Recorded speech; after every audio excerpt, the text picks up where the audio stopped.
s'engager. Et yes! Vous voulez faire une belle rencontre amoureuse, rencontrer la personne avec qui vous allez pouvoir partager des moments, construire, vivre quelque chose d'harmonieux, avec des moments de complicité, de la joie, vous sentir aussi épaulé. Et vous avez l'impression de faire toujours des rencontres avec des hommes qui ne veulent pas s'engager. Alors dans cette vidéo, on va regarder ça d'un peu plus près. Pour les personnes qui ne me connaissent pas, je m'appelle Véronique Pachelet, j'accompagne en psychothérapie depuis plus de 20 ans des adultes et aussi des couples. Et je suis passionnée par mon métier, par cette rencontre que je fais chaque fois que je rencontre une nouvelle personne ou un couple, et par les amener vers plus de joie d'être, d'équilibre dans la relation. Dans cette vidéo, je partage avec vous à propos de la rencontre amoureuse. Alors, tout d'abord, abordons le sujet de la peur, qui est une émotion qui est là présente dans le début d'une relation amoureuse. Et c'est très fréquent qu'elle soit présente. D'abord, vous êtes attiré par une personne et vous vous demandez et vous posez la question, est-ce que tu crois que lui aussi il pense à moi? Comment je fais pour aller vers lui? Est-ce que comment je fais? Et puis vous revoyez la personne et voilà, tout un temps avant qu'il y ait déjà le premier échange, il y a déjà de la peur qui est là présente. Et bien souvent, les personnes autour de vous vont voir qu'il y a cette connexion entre deux personnes et les personnes principalement intéressées ne le voient pas nécessairement. Alors il y a déjà cette première peur. Et puis ensuite, il y a d'autres peurs. Il y a la peur de ne pas plaire, la peur de s'engager, la peur peut-être que cette personne voit des choses de vous que vous n'avez pas envie de montrer, qui ne lui conviennent pas. Du coup, il y a cette envie de plaire, de donner peut-être une impression de soi, une image de soi, qui n'est peut-être pas d'ailleurs complètement la vérité.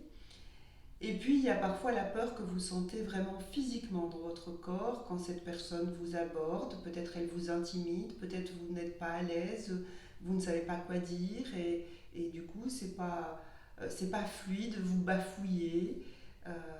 Et puis, chaque fois que vous allez le voir, vous avez comme cette impression de trembler, cette impression que oh là là, qu'est-ce qui va se passer, qu'est-ce qu'on va se dire, est-ce que ça va marcher, est-ce que ça va pas marcher, enfin voilà, la peur est vraiment là, elle est présente et parfois elle peut être très très envahissante. C'est important de s'y arrêter parce que c'est vraiment un sentiment dont on a à prendre soin. Et c'est plutôt un sentiment de non, non, non, mais c'est pas grave, voilà, je veux pas m'en occuper, je veux pas regarder, mais c'est là dans la relation. Et c'est vraiment important d'aller regarder ça. Et je pense vraiment que tout le monde a peur dans le début d'une rencontre amoureuse. On veut vraiment donner le meilleur de soi et on a peur. Et parfois, pour certaines personnes, ça va même aller, cette peur, jusqu'à on n'ose pas y aller, ou on va pas plus loin, ou ça s'arrête là parce que, oh là là, je pourrais presque me sentir en danger. Et on va creuser ça un peu plus loin.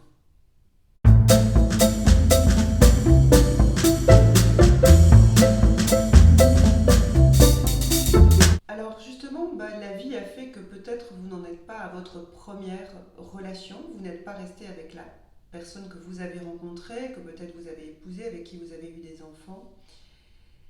Et du coup, vous vous retrouvez là, on pourrait dire comme disent un peu les jeunes, sur le marché d'une rencontre amoureuse, d'une relation. Et puis, eh bien, il y a aussi tout ce passé qui est là, qui est présent, vos relations précédentes. Et ce qui est important pour aller vers une nouvelle relation, une nouvelle rencontre amoureuse, c'est vraiment de pouvoir savoir où vous en êtes. Qu'est-ce que vos relations précédentes vous ont appris sur vous? Qu'est-ce qui a marché? Qu'est-ce qui n'a pas marché? Qu'est-ce qui vous reste comme impression, comme émotion? Est-ce que vous avez encore de temps en temps des pensées de colère, de haine ou de tristesse? Est-ce que vous êtes encore un peu accroché? Est-ce que parfois vous dites ça aurait peut-être été bien de continuer cette relation ou pas? Ou est-ce que vous avez du mal à décrocher? Ou est-ce que vous sentez que l'autre est encore trop présent dans votre vie et vous aimeriez qu'il le soit moins? Voilà, où vous en êtes par rapport à vos relations précédentes, c'est vraiment important de faire le bilan. Parce que si vous ne le faites pas, si vous ne regardez pas ces relations précédentes, elles sont un peu là d'une manière inconsciente comme des fantômes. Et dans cette nouvelle relation, vous allez avoir une tendance, par exemple, à comparer, à dire ah bah oui, mais avant avec un tel, c'était comme ça, ou ça se passait comme ceci, et puis c'est mieux ou c'est moins bien. Et vous n'allez pas être quelque part pleinement libre de vous engager dans cette nouvelle relation en partant simplement à la découverte. Parce que ça va vraiment venir vous polluer, ça va venir vous créer du doute. S'il y a une attitude, par exemple, qui ressemble à ce que vous avez vécu avec votre ex ou un de vos ex et qui a mené à quelque chose de difficile, vous risquez tout de suite de l'interpréter, de dire oh là là, il faut que je me méfie, et puis du coup de ne pas être si naturel et de ne pas être si fluide que ça dans la relation. Donc allez voir ce qui vous reste de vos relations précédentes, c'est vraiment important.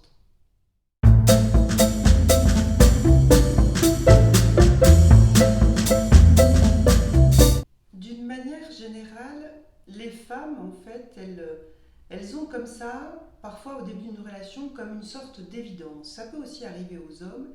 Elles rencontrent quelqu'un et c'est évident que c'est la bonne personne, que voilà, elles sont attirées, le cœur s'ouvre, elles sont très très connectées à ce qu'elles ressentent et il n'y a pas de doute, c'est cette personne-là. Et donc, vous les femmes, vous avez tendance à sentir assez facilement. Et quand c'est aussi évident que ça, eh bien, ça crée peut-être quelque chose d'une sorte de tension avec l'homme qui, lui, est moins proche de ses émotions. Et s'il a déjà eu des relations précédentes, justement, qui n'ont pas fonctionné, où ça a été un petit peu compliqué, il a peut-être mis des freins, il a peut-être mis des barrières, il a peut-être une difficulté à s'engager. Et le fait que vous ouvriez comme ça grand votre cœur et que vous soyez comme ça dans cette évidence, c'est peut-être quelque chose de pas facile pour lui, parce qu'il a peut-être besoin de plus de temps que vous. Il a besoin d'aller doucement peut-être, et peut-être que vous n'avez pas le même rythme.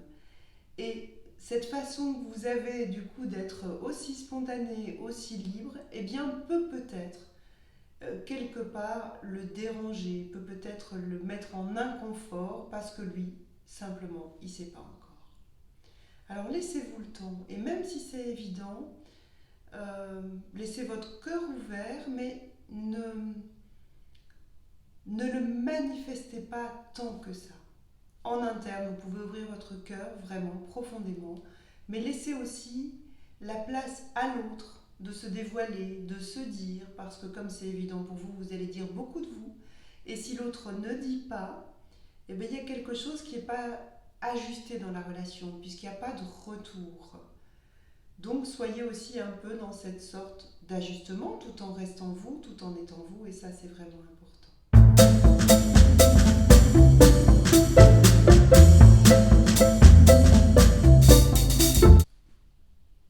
Voilà mesdames, ça y est, vous avez rencontré cet homme et vous avez ouvert votre cœur. Et de votre fonction naturelle, qu'est-ce que vous allez faire? Vous êtes aux petits soins pour lui.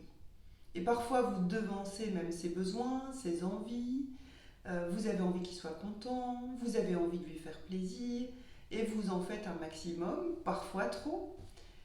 Et vous allez vraiment au devant de lui, et en même temps, dans cette période, vous montrez les belles parties de vous. Vous avez vraiment envie de tout donner, d'ouvrir complètement votre cœur.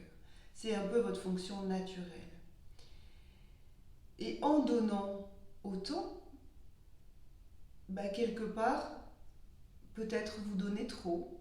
Et là encore, peut-être il n'y a pas tout à fait ce retour. Et qu'est-ce que va se dire l'homme dans sa tête, en fait, si vous donnez autant? Il va se dire, dis donc, qu'elle a l'air bien accrochée. Et ça va peut-être lui éviter de faire des efforts, ça va peut-être lui éviter de venir vers vous, parce que c'est comme un peu trop facile. Et peut-être il y a des choses que vous n'avez pas envie qu'il voie, qui restent dans l'ombre, que vous voulez lui cacher. Donc vous allez, c'est un peu la fonction naturelle du début d'une rencontre, on voit la belle personne de part et d'autre, et on veut montrer ses beaux côtés. Puis il y a des choses qu'on n'a pas trop envie que l'autre voie. Et puis parfois on fait un peu des efforts, quelque part, pour contrôler ça, pour ne pas montrer à l'autre. Et plus on fait ça, finalement, plus on met déjà un frein à la relation et un frein à l'engagement, parce qu'on ne se montre pas en vérité. Et du coup, en ne se montrant pas en vérité, on va déjà commencer à créer des formes d'adaptation. C'est-à-dire qu'on va sentir que l'autre fonctionne comme ça, donc on va plutôt faire comme ci ou comme ça pour qu'il se sente bien. Mais à ce moment-là, on se met entre parenthèses. Et quand on fait ça, quelque part, on n'est pas en vérité dans la relation, on n'est pas vraiment en train de vivre une relation où on est authentique. Et puis le danger de ça, c'est qu'au fil du temps, si la relation s'engage, si elle fonctionne, eh bien on va finir par dire oui, mais en fait, j'ose pas lui dire que ça me plaît pas. J'ai dit oui, mais ça me plaît pas. J'ai dit oui au début pour lui faire plaisir, donc maintenant il croit ça. Et j'ose plus vraiment être moi-même dans la relation. Et puis je l'ai fait tellement de fois, il va pas comprendre. Et ça va commencer déjà à créer des choses qui sont un peu complexes.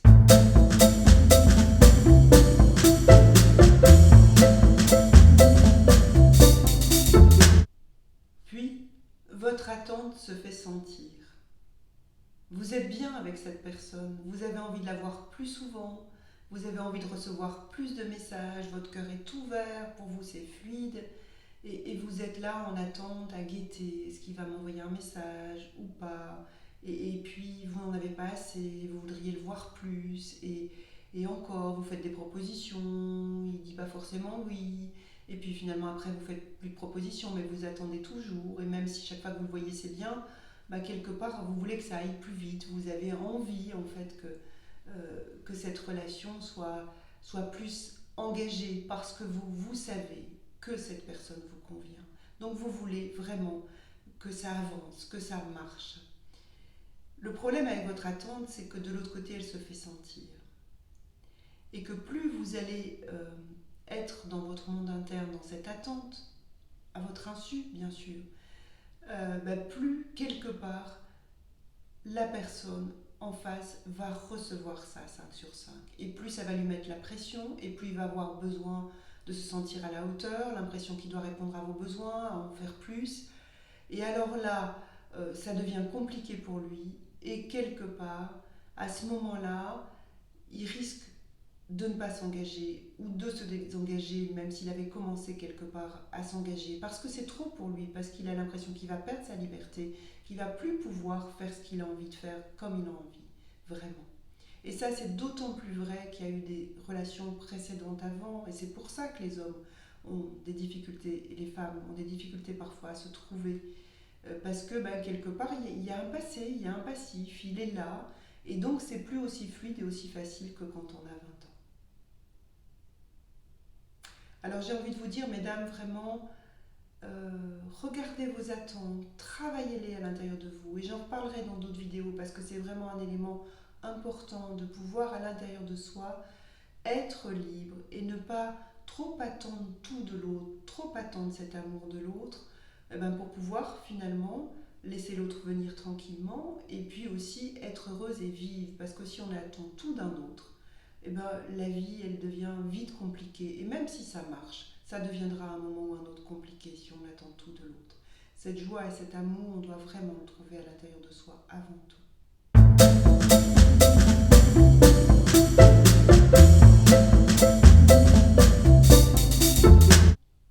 J'ai envie de vous demander, si vous tombez sur des hommes qui ne veulent pas s'engager, qu'est-ce qui ne veut pas s'engager en vous? Et de regarder vraiment en interne. Qu'est-ce qui vous fait peur? Parce que si c'est ce que vous vivez, ça veut dire que d'une certaine manière, quelque chose en vous a peur. Quelque chose dit non et que vous ne dites pas complètement oui à une relation, que vous n'êtes pas vraiment complètement en accord avec ça. Et vraiment, je vous invite à aller, peut-être en vous faisant aider, à aller regarder ça en profondeur. Dans tous les thèmes de votre vie, est-ce qu'il y a des endroits où vous commencez quelque chose et vous n'allez pas au bout, vous ne vous engagez pas? Est-ce que vous voudriez ça, mais finalement vous abandonnez assez vite? Qu'est-ce qui en vous dit non à être qui vous êtes vraiment et à vous laisser vivre une belle relation si elle se présente à vous?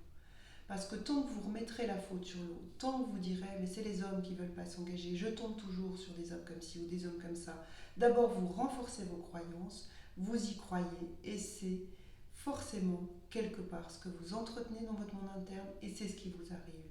Donc allez regarder à l'intérieur de vous ce qui ne veut pas s'engager en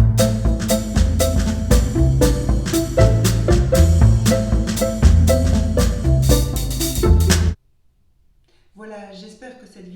vous a plu, n'hésitez pas à la liker, à la commenter, à la partager. Vous pouvez me suivre sur Équanime Véronique Bachelet Instagram, sur ma page Facebook Équanime et aussi sur la chaîne YouTube, bien entendu, Équanime-thérapie. Je vous dis à très bientôt.